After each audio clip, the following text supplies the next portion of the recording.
The other thing that I want to ask you is if you can look at my presentation, not from the point of view of your own professional background, whether it's in healthcare or anything else, but to think about this presentation from a perspective as of being a human being, the same as I am, because the story that I'm about to tell you and the ideas and the thoughts that I have are really based on my own experience. So, first of all, can I ask you if anybody knows who this person on the screen is, this walking time bomb? Can anybody recognise him? Does he look in any way familiar at all?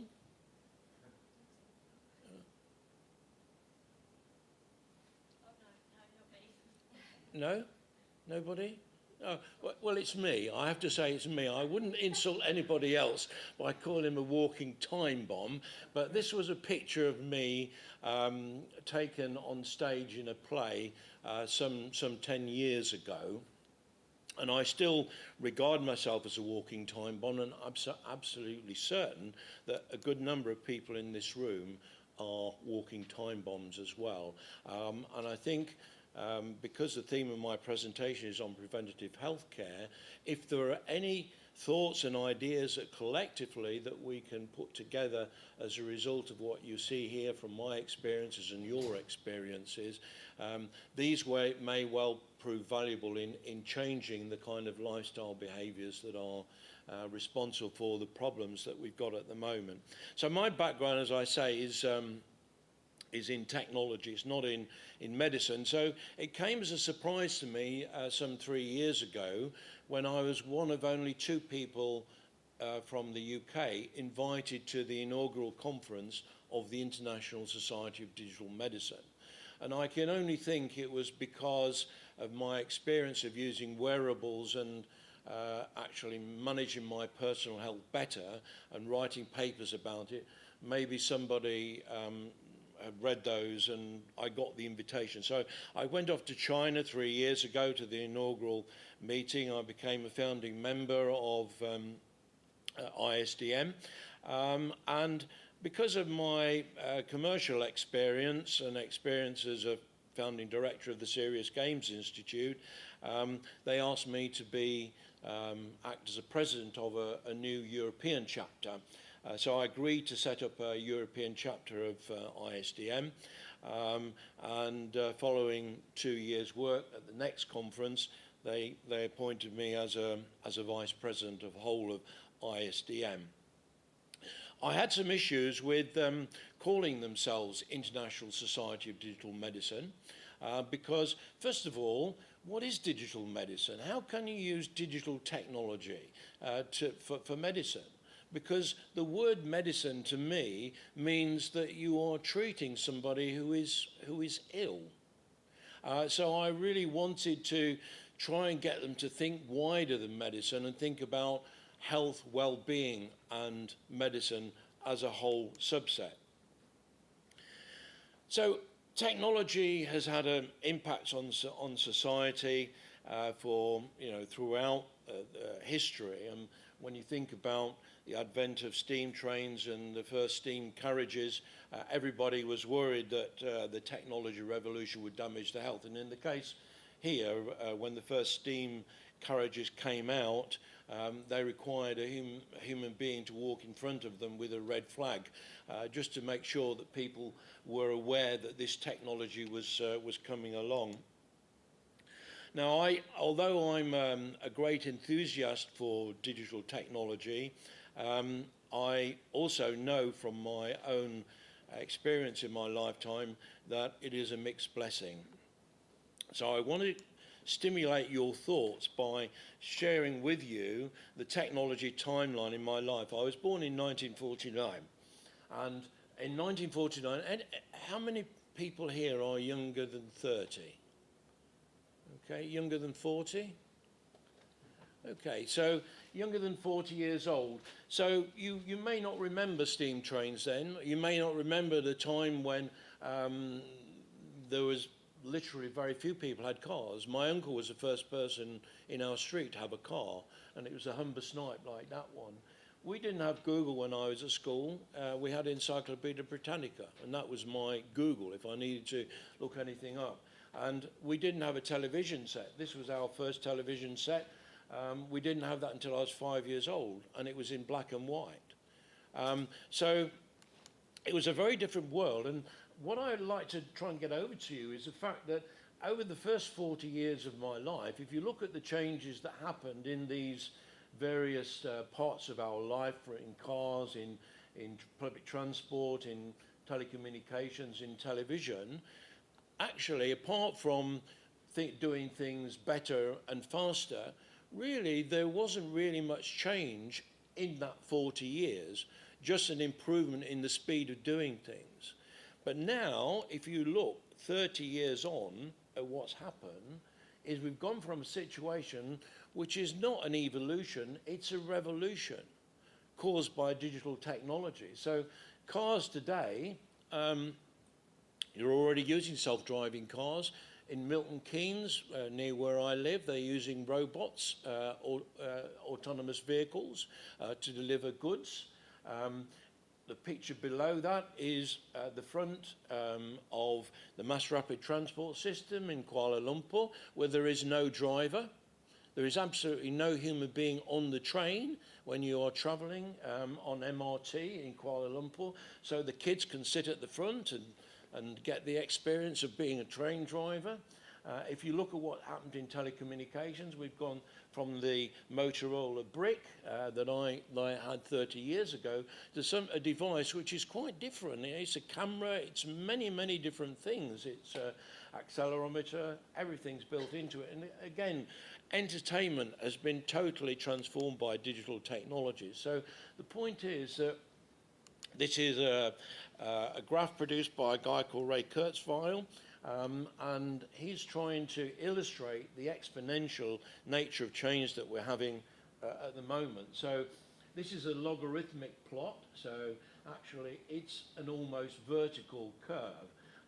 And he points to the time scale that we're living in now, where we're going from a situation where a $1,000 desktop computer has the computing power of a human brain to a situation where within probably my lifetime, if I live long enough, that kind of machine will have the computing power of all human brains. So this is not an evolution, it's a revolution. And these changes are having an impact on us as human beings. You know, the fact that the technologies provide us with convenient and on-demand access to our daily wants and needs, in my view, the danger is that it's leading to a decline in physical and mental capabilities that are necessary for our lifelong development and maintenance of our health. So digital is only part of this, but it's a big part of it. You know, the more that is done for us by the technology that we have, the less we have to do ourselves, then this is not a good thing for us as human beings. So Simon Stevens agrees with me. This is an article that he wrote a little while ago, but he's saying, as somebody already said today, that obesity is like a slow-motion car crash that could cripple the NHS. And if you look at the graphs of obesity in different parts of Southeast Asia, you can see that some extremely high levels there. So it's lifestyle behaviours, and technology is part of the cause of that, which are threatening the sustainability of our services. So see, these are some of the key things that contribute to obesity. Sedentary lifestyles, the fact that we buy convenience foods, we have less time to spend eating proper meals that we cook ourselves, comfort eating, inadequate exercise. I'm sure you're absolutely all familiar with those. This is a picture of my mum when she was in hospital. Now, my mum died about 4 years ago. She was suffering from dementia. She was grossly overweight. But I have to say, the care that she got from social services was absolutely fantastic. However, I would make the point that the care that she got actually contributed to her condition because she didn't have to do anything.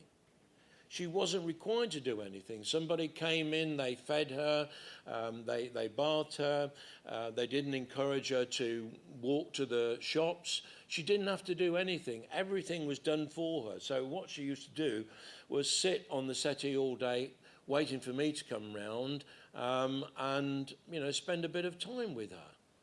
And I realised that when my mother died, that level of care would no longer be available when I got to the same age as my mum, is an accepted fact. It results in cognitive and physical decline, and in the latter years of our life we will be absorbing a lot of or causing a lot of cost to the health system. But it's not just about you getting ill when you get older, it's also the fact that we have a declining working population. So the percentage of people working compared to the percentage of people who are retired is getting smaller and smaller. So the number of people who can support ageing society is getting lower down. And although it's not been referred to today, I think there is still a situation where when people get to, well before my age, I'm nearly 70 now, they find that because they're unable to adapt to modern lifestyles, they're effectively thrown on the scrap heap. So this actually contributes to some of the lifestyle conditions. Also, shift from caring in the families, which used to happen years ago, to taking people into care homes like my mum was. So all of these things really create a situation where we are like in it's a shot from Scrooge, where he's looking at the future and the skeleton is pointing to his gravestone. The failure to address these challenges is really unthinkable. We have to do something about it. But one of the problems today, which has, again, I think partly contributed by technology, is the fact of shifting responsibilities. And this cartoon was developed for the education sector, but I think it also applies to the health sector. So in 1969, the schoolboy's got bad marks, so he's brought in front of the teacher and he's told off for getting bad marks. And it's the schoolboy that's at fault. Today, you will find that parents take their son to the teacher and say to the teacher, why has my child got bad marks? So this is a symptom of the phenomenon I think there is in society to make somehow other people responsible for things that previously we would have accepted as our own responsibility. So when we look at our own health, who should be responsible for it? Should it be the doctors? Should it be technology suppliers? Should it be politicians? Should it be people who provide, who influence our behaviours, like social media and television programmes, the fast food suppliers? Or should we point the finger at ourselves and say it's us, ultimately, who are responsible for our own health?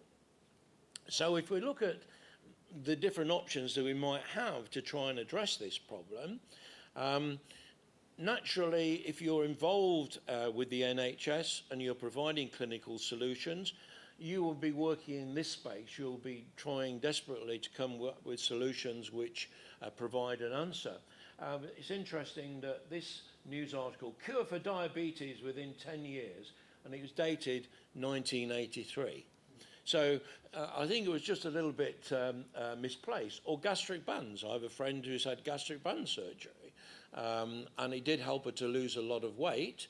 But when the band was removed, her weight went back on again. So clinical solutions are attractive because it doesn't require us as any individuals to take responsibility for it.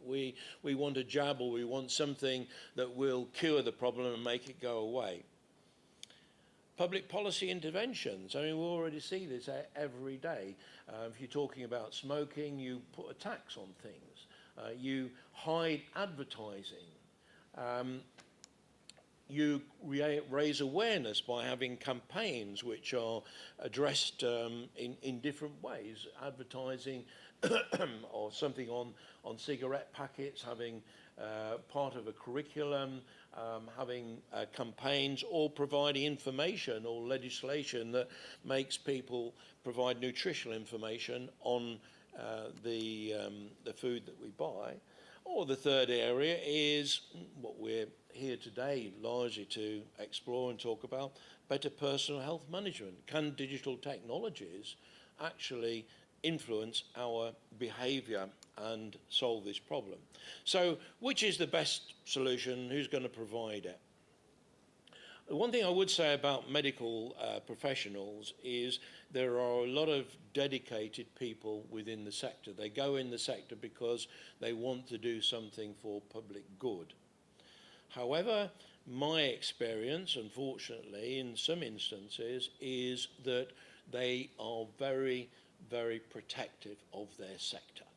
And somebody like me comes from outside with a different specialism, are not welcome.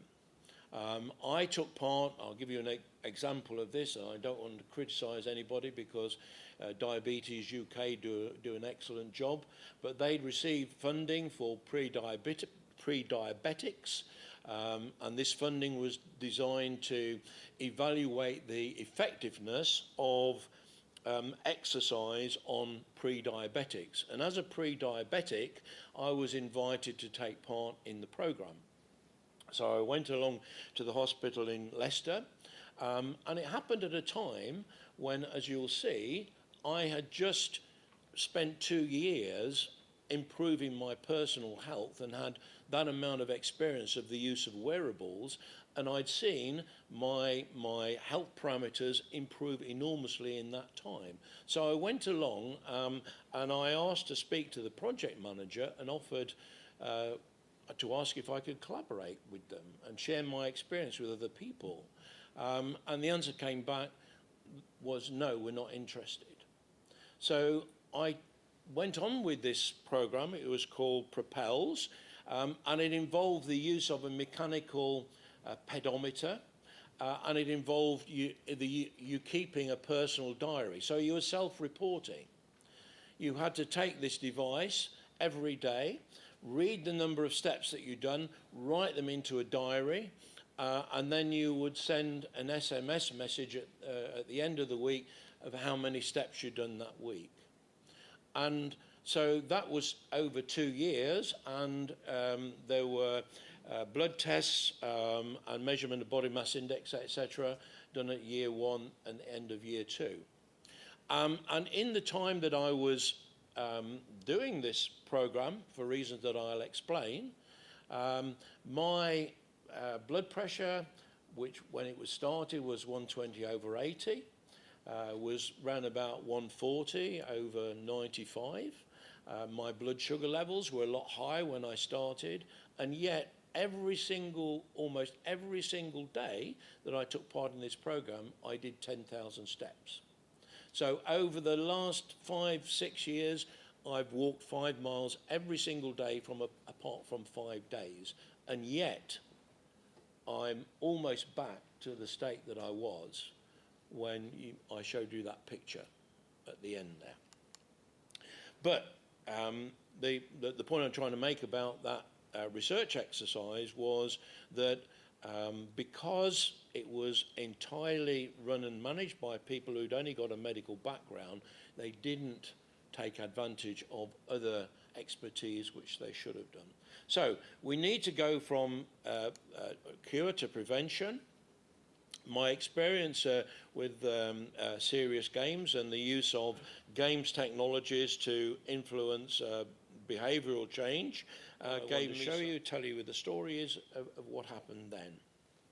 And I want you to try and have a leap of imagination and think about your body not being a temple. Well, my body's not a temple, certainly, but think of it as being a vehicle. And I'm showing these two vehicles because this is my car that I have now is a Mini.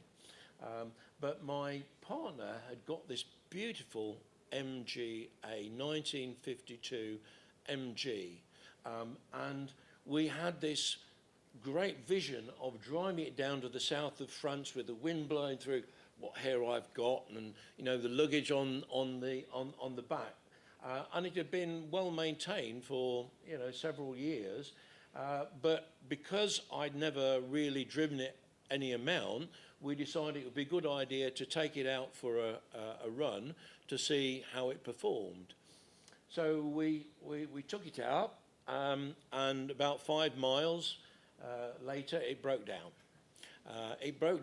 And the AA man came out, and he was absolutely overjoyed because he could go under the bonnet and he could check the spark plugs. You can't do that with modern cars. You take one bit out and put another bit in. So he was absolutely delighted that he got this challenge. But that experience of that car, and the fact that it was uncomfortable to drive, that you needed to double declutch to change gears, all of this really led me to think, well, we'd better to go with a modern car because I can just switch that on and plug it in. So if you think of your body as being a vehicle, this vehicle that you've got, your body, is helping you to navigate life's journey. And with all of us, we know various waypoints on our life's journey. But we don't all know how long that journey is going to be and what the quality of that journey is. So this body of ours is going to take us to our final destination. And most of us, unlike what we do with cars today, we don't really know at any point in time the exact condition of the journey that we're traveling in. So the point that I would make, because it's the Wearable Technology Show, wearable and embedded technologies can actually change the dynamics of health management, and they can do it in a way which is a little bit like the dynamics of car health management. So if you think about wearable technologies as being the equivalent to a sat-nav, they've got the ability to show us where we are on life's journey. And we can set ourselves challenges to where we want to be, and we can use the technology to assist us in making that journey from our current state to a better future destination. So again, this is me, and the story is that I was in a play called I Ought to Be in Pictures. After it, one of my friends said, where'd you get your stomach padding from, Dave? And I said, I wasn't wearing any. Another friend said, Dave, you're getting fat. And I thanked her for being honest enough to tell me. But it didn't make any difference to me, really, because, I'm lucky enough to have enjoyed good health all my life. But then I met an Australian academic in London, and we're having a coffee, and she said, I think you've got some Russian blood in you. You ought to have a DNA test. So I sent off a sample to 23andme.com, and I don't have any Russian blood. I'm 99.9% European. However, what it did tell me was I got a 32% chance of getting diabetes too. And that did make me think. And so literally within a week, I also read a BBC web article about wearable technologies. So all these things came together, and I'm going to gamify my health. I'm going to use a wearable device to set myself targets. And so using the jawbone up, which gave me a dashboard that showed me my sleep quality, it showed me my exercise, and it also, critically for me, it showed me the diet that I was eating and giving me marks for each of these. So I had then, over the next 3 months in which I after I'd started, I recorded everything that I ate. It gave me calorific value, enabled me to lose 21 kilos in 3 months. So I was transformed literally.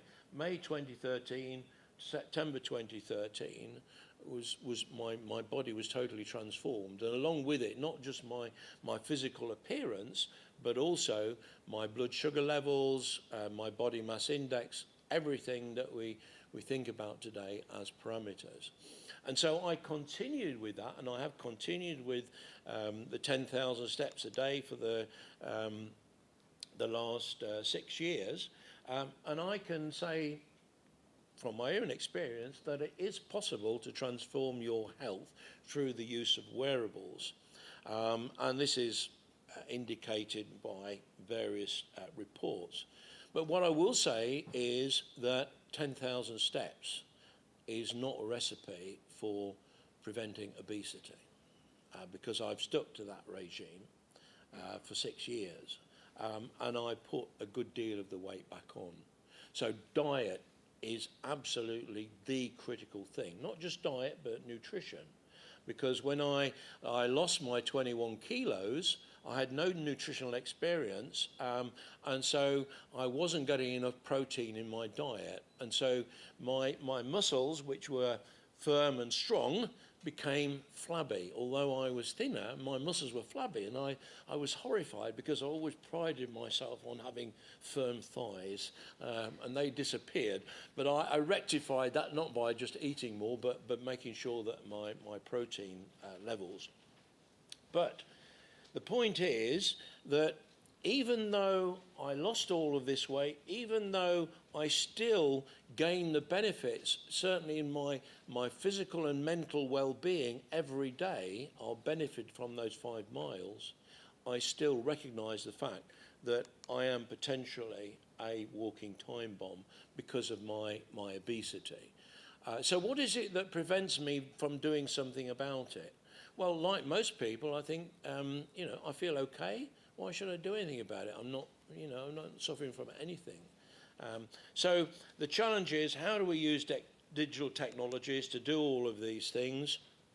And if we look at the transition over the last 30 years, what's going to happen? Well, Ray Kurzweil, his answer is that we are going to gradually transform into hybrid beings, which are a mixture of our human body with technology embedded. Insulin pump is an example of one of the directions there. Embedded technologies measure blood sugar levels, and these using algorithms control an insulin pump, so you don't have to worry about it. So I see, which I think is a danger, is that more and more we will be attracted to the idea of having technology as a way of not having to accept responsibility for our own health. It's a way of using technology to fix it rather than ourselves. So when we look at building a sustainable future, and this is my last slide, I think wearable consumer devices are one of the things that are key to provide advanced health metrics. But there needs to be a business model that's related to that. Obviously, there are going to be issues with data privacy, etc. So I think we need to build a connection between lifestyle behaviours and the rewards that you get from a good lifestyle behaviour. You see it in the car insurance with people like in Genie, with a device in the car that measures your driving and gives you a discount on your premium. You're seeing this also with Vitality. London life insurance companies give you an Apple iWatch, and in return for you providing the data, they give you a discount on your life insurance. So I see more and more of this making a connection to bring back personal responsibility. People have talked about things which I would describe as being a healthcare ecosystem. It isn't the NHS that's going to solve this. I agree with the proposition that it's the National Sickness Service, not the National Health Service. it has to be multiple stakeholders in a multidisciplinary environment that actually have a major impact on all of us and the way in which we live our lives. So there are other applications which have societal implications. The use of wearable lifestyle technologies will be used for identity applications. And I think inevitably in future we're going to have embedded devices that only monitor our condition and provide data to help us, but also control those conditions. So thank you very much for your time. I possibly overrun a little bit, and I hope it hasn't spoilt your lunch. But if you have any questions, you know, I'm around over lunch, and I'd be happy to answer those where I can.